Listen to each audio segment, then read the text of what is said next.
They work tirelessly all year to serve those who need it most. Now it's our turn to give back. I'm Julie Holton Smith. Welcome to Expert Connections, where all month long we're shining a spotlight on nonprofits making a difference in their communities.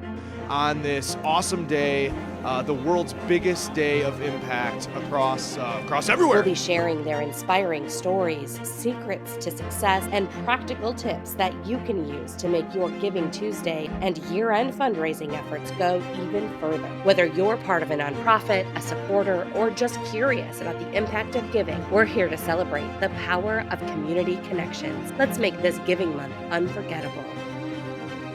This is a really powerful time of the year. A lot of focus goes into the holiday shopping, purchasing gifts for Christmas time, whether those are deals for yourself or deals for gifts that you're going to give away. But after Black Friday, Small Business Saturday, Cyber Monday, comes Giving Tuesday. And it's one of my favorite days of the year, quite frankly, because I love that our focus turns away from ourselves and away from the things we want or that our kids want or our family members want, and more towards the greater needs of our community. I couldn't be more thrilled of the community and the impact that their efforts around a Giving Tuesday bring to the organizations, which ultimately help the people in need. What lessons has your organization learned about the power of giving, especially during times like Giving Tuesday? In Catholic Charities, what we've learned about giving in general is that our greater community is very giving in all meanings of the word, giving of their time, giving of their talent, giving of their treasures, because they understand the importance that the nonprofit community bring to everyone. So we're fortunate here. So what have we learned? We've learned that we can be inclusive. We learned that we can be transparent. We've learned that we can tell the stories of the people that we serve, and that people are going to listen and they're going to react and they're going to try to help in any one of those three phases that I've already mentioned. Again, our Catholic charity organizations, both campuses, St. Vincent campus, the Cristo Rey campus, we've benefited from people's embracing the giving and realizing the impact that it can have for so many individuals. Twigs is an acronym that stands to Work in Grateful Service, and we help cancer patients that are going through treatment with everyday tasks. So we do rides to appointments, housekeeping, errand runs, and yard care. And our mission statement is to give time back to cancer patients so they can spend it on healing and time with loved ones. So many vital services that so many people need when they have a loved one or they themselves are going through the cancer journey. What lesson has your organization learned about the power of giving, especially around Giving Tuesday? At Twigs, like any other nonprofit, the power of giving is what fuels us, right? We can't accomplish what we accomplish without the help of our community. And so when we have days like Giving Tuesday that strictly focus on that, on giving back, on helping your community in very tangible ways, even if it's just a $10 monetary donation, it really fuels our mission. It tells us that we're doing what we're doing is impactful and it's important, and it literally helps us do what we do. The current statistic in Michigan is 1 in 11 children will experience the death of a parent or sibling before the age of 18. That number doubles by the age of 25. But we're not talking about a grandparent, a friend, a coach. We're just talking parent or sibling. We all know people that could utilize our services. Ellie's Place was founded in 1991. And what we do is provide peer-to-peer support for grieving children and teens. You and I use peer-to-peer support all the time, right? In different, whether it's professional and personal. And what we do is bring kids together to process grief, because we know that unresolved childhood grief can, if they start using numbing mechanisms, can just take you down could be tragic path. We cannot stop tragedy that's going to happen every day. What we do at Ellie's Place is try and stop that secondary tragedy and address the grief. All of our services are provided at no cost because of this incredible community. So when you call us, you're not worrying about insurance, how you're going to pay for it. You can come and get the support you need all at once as a family and not have to worry about how you're going to pay for it. which is a huge burden relieved to not have to have that financial aspect added, especially in a time when so many different things need to take priority, helping children and their families through the grief. Greater Lansing Carrow Foundation was an organization that my wife and I started, Julie, in part because in this space of helping individuals with Alzheimer's disease, we were noticing a lack of coordination for focus on individuals who have a loved one with dementia. It sort of felt to me like there was this void. And I know there are a number of facilities and institutions and societies set up to help caregivers. It just seemed like there wasn't a coordinated effort to do that, at least locally here. And so rather than continue to promote or try to acquire funding to help promote that national dialogue, my wife and I thought, let's start something that helps people locally that we know, that might be families we run into or friends of ours, and say, hey, how can we help a caregiver? Absolutely. Caring for the caregivers, I think, is so Mhm. crucial. And Michael, you and I both served on the statewide board for the Alzheimer's Association together and know Yeah. so much from that work, how important that work is. But as you said, there's always been that gap that exists for the people who are going through the journey right now. So I really love how the Greater Lansing Care Foundation focuses on meeting those needs. It all takes Mhm. money to make this run, of course. And Yeah. as we talk to nonprofits, especially this time of year, it's such a crucial time. December is historically the largest month for giving across the world. Kicking that off, we have Giving Tuesday. Now, Michael, I know that as a newer nonprofit, as one getting your legs under you, you basically jumped in to serve, and then you're like, I'll figure out the details later. And now you Mhm. have this machine that's just moving and pumping and still growing. So I know for Yeah. you, Giving Tuesday really probably takes on a slightly different tone than some of the others that we've talked to this month in our series. But tell me about the power of giving in general and why it's so critical to get supporters on board to fund the mission. Having started this foundation, the thing that impresses me the most is how amazing individuals are in our community. First and foremost, what strikes me every single day is just how generous people are. If you think about how many people are asking you for money, people all in the community, and yet people are always digging deep. We've been very, very lucky, in part because of relationships that we've established, that we have had phenomenal funding throughout the year, that as we do events, they're well attended, they are well financed. And so we don't really focus exclusively on one single day, but rather try to cultivate those relationships throughout the year with consistent messaging and trying to update products.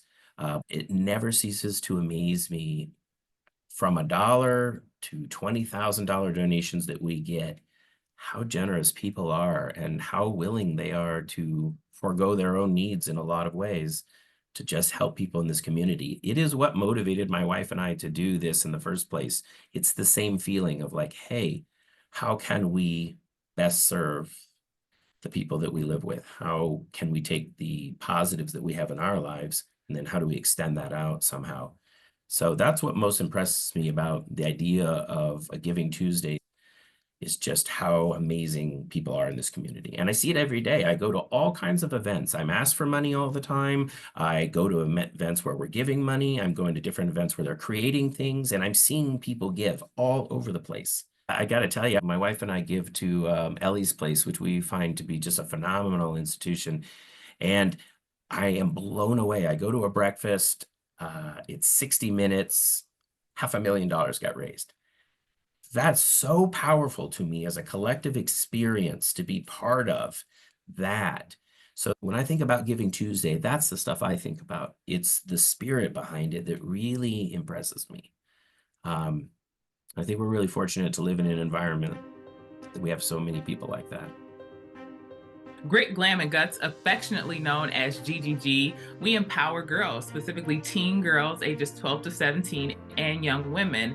And we focus on 3 areas: self-identity, self-awareness, and recognizing and engaging in the power of your voice. And we've been doing this work now for 12 years in the community. And oftentimes, Julie, people ask, well, what does that look like? You know, you hear the word self-identity, self-awareness, and recognizing and engaging in the power of your voice. And so what that looks like is really giving girls the tools to navigate, to be a healthy individual as they go through life. We understand that life sometimes throws curveballs, and we need our community. We need to know who we are. And so the tools, the research proven tools that we provide, really help girls become who they are called to be and give them the tools and the skills to navigate life. In Cameo, it truly takes a village. I have seen the power of your village at work in the lives of these young women and these girls. What lessons has Great Glam and Guts learned about the power of giving, especially here we are in November, heading towards Giving Tuesday, the end of the year push for a lot of organizations? Tell us about the power of giving and what it means to GGG. So for Grit, Glam, and Guts, we would not be here. We literally wouldn't be here if it weren't for individuals, corporations, organizations, people simply giving of themselves. And I think oftentimes we definitely hear, when we hear giving, we solely think financial. Yes, the checks matter, but also giving of your time, giving of your talent. And for small organizations like GGG, it can be the difference between us actually being able to host a program one year and not being able to host a program one year. We have a Lansing community chapter. We were at Waverly Middle School. We were also in East Lansing High School. And those chapters are student-run chapters. We get to meet with the students weekly. We talk about current events. They have an opportunity to exercise their voice, but most importantly, they have the opportunity to empower themselves through putting on a citywide project. And we need funds for those citywide projects. We need funds to support the facilitators of those programs. And so when you think about giving, giving is truly making a difference in the lives of these girls through our organization. And one thing I'll add, Julie, that I learned through this process, something that we necessarily didn't expect in this way, but just how much of a safe space Grit, Glam, and Guts has created for girls. Girls experience so many unique things. Girls of color, Black girls, non-Black girls, Hispanic girls, Vietnamese girls, we experience so much. And we need to create this safe space for girls to exist and also for girls to share. And there are some things that have been shared, some things that we had to work with administration to literally, save the life of some of our students. And so when individuals and corporations think about giving, you're really giving to the lives of these young girls that we touch. Todd Martin Youth Leadership exists to prepare young people, especially those from under-resourced communities and families, for success as individuals. We use the sport of tennis to hook kids and gain their interest, and then we integrate a lot of academics and life skills and leadership development. I like to say that we're just in the business of developing good humans and kids who will give back to their community and be successful in whatever that may be that they pursue. Rebecca, I know that you have so many incredible community supporters who really lift up the organization and the work that you do. What lesson have you learned about the power of giving, especially during times like Giving Tuesday?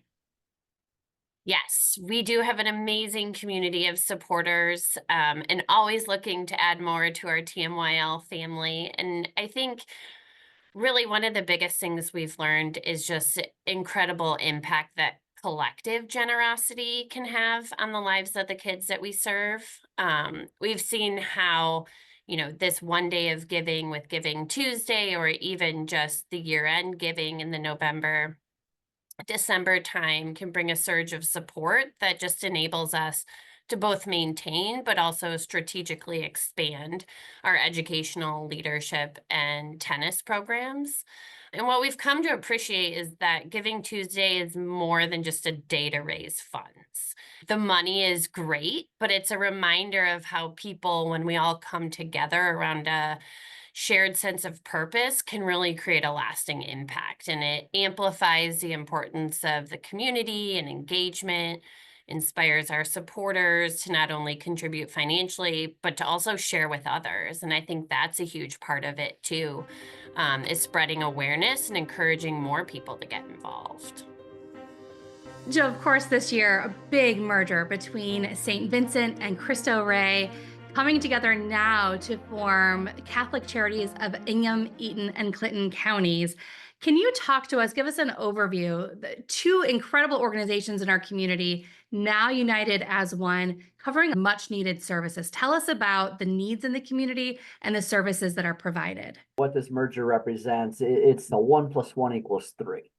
On the St. Vincent campus, we have our refugee resettlement program, which brings great value to people who are escaping from some not so nice situations, and our greater Lansing community welcoming these families, and we're working towards integrating them into our community, which is very meaningful, intensive, high level of care work that has been done successfully for 20+ years. In addition to that, the immigration law practice that occurs on that campus, our child welfare programs and adoption efforts on that St. V campus has been able to do, many great things in our community. Now, really kind of very quickly jumping over to the Cristo Rey campus with our medical operations, with our safety net services, which is food pantry, community closet, personal needs pantry, our community kitchen, and our counseling program, our substance use disorder counseling program, bringing a lot of direct impact services, essential services in the community, lots of great things that we're doing, but now combining them, it allows us to increase our impact. So even with the ref services program, for instance, that population more easily, more transparently is benefiting from some of the operations that already occur on the Cristo Rey side, and vice versa. So it's bringing energies, bringing synergy together. And then from an administrative standpoint, that whole back office, we're creating efficiencies. So less duplication. So no 2 HR departments, no 2 finance department, no 2 development departments, simplifying, streamlining allows us to be able to do more with less. It just made sense to come together. And I'll tell you, I'm just going to keep going on here because there's so much to it. The bringing of these 2 organizations really allowed some efforts that I wanted to see happen on the Cristo Rey side, but just it didn't have the practical components to be able to move forward yet because of space. For instance, I'd long had desire to grow our medical practice operation, as well as introducing dental to specifically for the poor and the vulnerable populations in general, as well as to a specialized group, which would be veterans. But the brick and mortar expense to get those going is just too much to bear. The merging of these organizations together allowed us to move forward much more quickly because on the St. Vincent campus, we had the space. And so again, having us come together like that, it took the idea of moving forward with these growth efforts, and it made them a reality. So again, that's where I'm saying the 1 + 1 = 3. Yeah, so many practical and logistical benefits to the merger. Joe, you also have a history, decades upon decades upon decades, with these organizations of helping so many families. I'm sure you've seen so many lives changed. Can you share even one story of impact that has really made a difference? Someone whose life was changed because of support from the organizations? In our refugee services program at St. Vincent campus, again, we've resettled individuals from all parts of the world. I have an example of an individual that we resettled maybe 10 years ago or so, who, came in with his family, grateful for the opportunity to resettle, to plant roots here in the community and make things happen. Hardworking individual, entrepreneurial spirits, embraced all that he had to learn, and was strategic about, learning, growing, understanding. He worked his way into an area that he loved, which is the restaurant space, the food space. He worked his way into working in environments out here that taught him the ropes on how things are done here in the US, to now work his way up to open a restaurant on the west side of the state, which is doing incredibly well. The restaurant is called Noosh, and it's on the west side, and he's doing very well, and it's a wonderful success story of someone coming into our country with our assistance, learning as best as we can, making himself as self-sufficient as he possibly could, and giving back to the community. Just one of too many stories out there of good and positive impact that our programs bring to the table. What a beautiful full circle there from receiving to giving.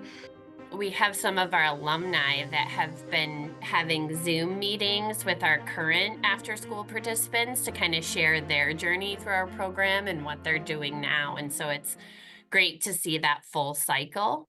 But one story that comes to mind in terms of impact is a student named Justice, who is now a second grader. And she attends the partner school that we work with for one of our after school programs. And she first started with us in November of 22. And when she started, she was really struggling with math and was working below grade level, which left her feeling super frustrated, understandably.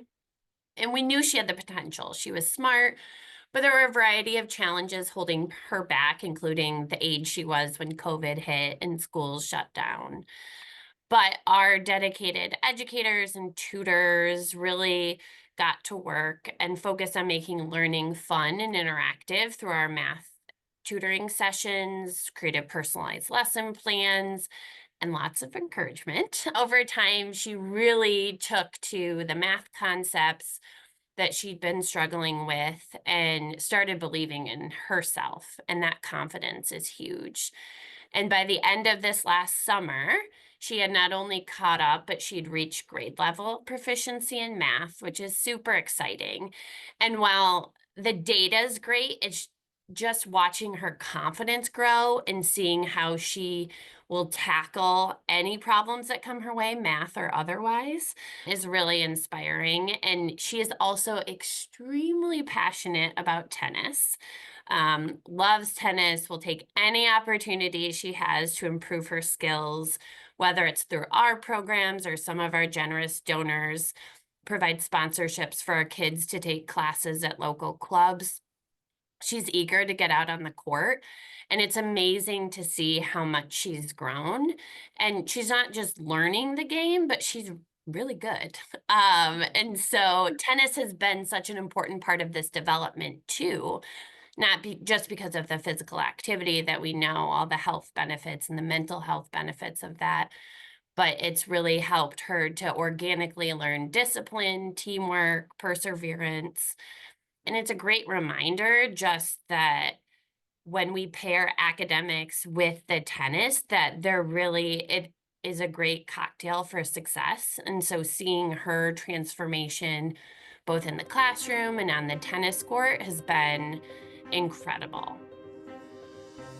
So inspiring in so many ways, Cameo. And I've seen firsthand the power of watching these lives be transformed in small ways and in big ways. Can you share with us? I know you've seen a lot of lives changed over the last, more than a decade that GGG has been working in the lives of these girls. Can you share a story of someone whose life has been impacted? There was a young girl, she was a part of our East Lansing chapter, and she actually spoke at one of our fundraisers. And there wasn't a dry eye in the space, but she just talked about her skin color and how she struggled with accepting her skin color. And she said through our programming, she had learned, and she's still learning, that in fact her darker skin is beautiful and that there is nothing wrong with her skin color. And I'm sure any woman, whether you are Black or not Black, I'm sure that we can attest to the times that we have felt insecure about the things that we cannot change, whether it was the length of our legs, the color of our hair, the shape of our nose.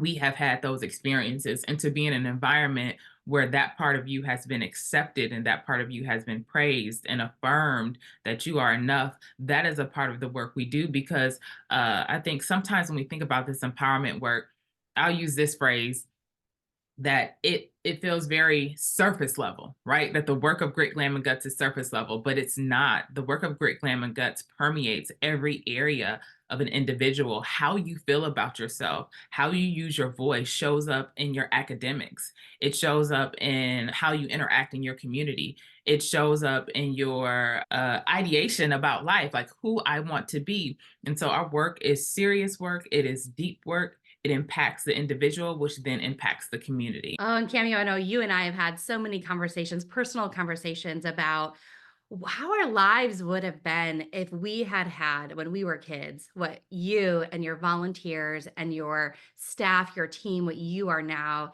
giving to these young girls. Every girl needs a mentor. Every girl deserves to have someone who is cheering them on. And that is exactly what Grit, Glam, and Guts does. And in so many ways, life changing. A little bit before last year, a young girl, Chloe, called Twigs and she said, "Hey, I got your name from McLaren. My mother has been diagnosed with esophageal cancer, and her next step on her treatment is radiation, which means rides to appointments every day for 8 weeks." Chloe is a young mom herself. She was working full time, and while she could take some time off work to help her mom, she wasn't really sure what she was going to do to get her mom to appointments. So Twig stepped in and we gave Nancy rides almost every day for 6 weeks. And Nancy became a friend and a confidant and a wonderful addition to our journey. And Chloe often relied on us to just be there for her and a listening ear and someone who had been there along the way. And unfortunately, we lost Nancy, but the relationship we built with Chloe and her family and Nancy will continue to fuel, again, what we do at Twigs and why we do it. That the ability to lift that burden from Chloe so that she knew her mom was taken care of, that getting the treatment that she needed is the exact reason why we do what we do. And Chloe will tell you that she'll never forget that phone call because she was hoping for a few rides being covered and we could almost cover all of them for her. The impact and the lives, and for every story that we share, those stories are actually lives that are being changed and lives that are impacted. And it really takes a village to be able to get through any kind of battle, especially one as intense as cancer. Years ago, we had a young girl and she asked the question because her brother died on his birthday on a scooter. She wanted to know if she was still a big sister. And the kids all answered the question. And one by one, well, my grandpa's always my grandpa. My dad's always my dad. And it went around the circle. And then she looked and said, I'm still a big sister. And often our kids don't want to ask those foundational questions to their parent or guardian because they don't want to see them cry. They really protect their parent and guardian and hold some of their emotions in out of love. We also had this little boy right when I first started. We have playtime. And through play, they build trust. And one of our rooms is a punching bag. And Julie, our kids are angry and they have every right to be angry. Their life is imploded. And this young boy generally wasn't speaking in group because it's okay to pass. But this week he punched at the punching bag for 15 minutes. He then went to group. And the question was, how is Mother's Day going to be different? These are big questions for our kiddos. And it got to him and he took a deep breath and they expected him to pass. And he said, it's going to be different because my dad isn't here. And my dad always bought my mom flowers. So who's going to bring my mom flowers? See, this weighs on these kids' hearts. One by one, the kids started answering the question, well, could you draw flowers? What about ask a neighbor? And they gave him all these ideas. They empowered him of how he's going to, just lift his shoulders a little bit and solve that. Just who's going to take care of my mom? We can't do the work that we do without these donations. Our audit last year showed that we were 18% administration cost. We have 12 on staff we do have some shared staff for other branches. We're running programs 4 nights a week here. Our building is full. In addition, we're going to the schools because we know kids aren't coming in for whatever reason. And we run peer-to-peer grief support in the schools. We have relationships with over 80 schools in our area. In addition, we have a 67-page manual, How to Help the Grieving Student, we give to schools for free. We have grief toolkits. We have grief backpacks. We give those to counselors. Counselors aren't what you and I had. They're taking care of so much. We give them our best practices. The donations, we can't do any of that without the support of this community. What about volunteers, Christine? I know volunteers are also a big aspect of the work that you do. Tell us about how your volunteers. You know, we have 300 active volunteers.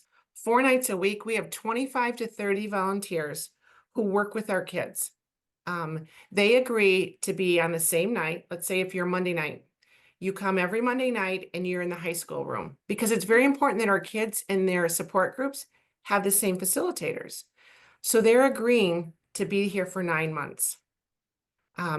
We couldn't do the work, and that's 3 to 4 hours each week without our volunteers. We're a staff of 12. We cannot do all this. Our volunteers are our heart and soul. They are incredible gifts to Ellie's Place. It never ceases to amaze me, from $1 to $20,000 donations that we get, how generous people are and how willing they are to forego their own needs in a lot of ways to just help people in this community. It is what motivated my wife and I to do this in the first place. It's the same feeling of like, hey, how can we best serve the people that we live with? How can we take the positives that we have in our lives, and then how do we extend that out somehow?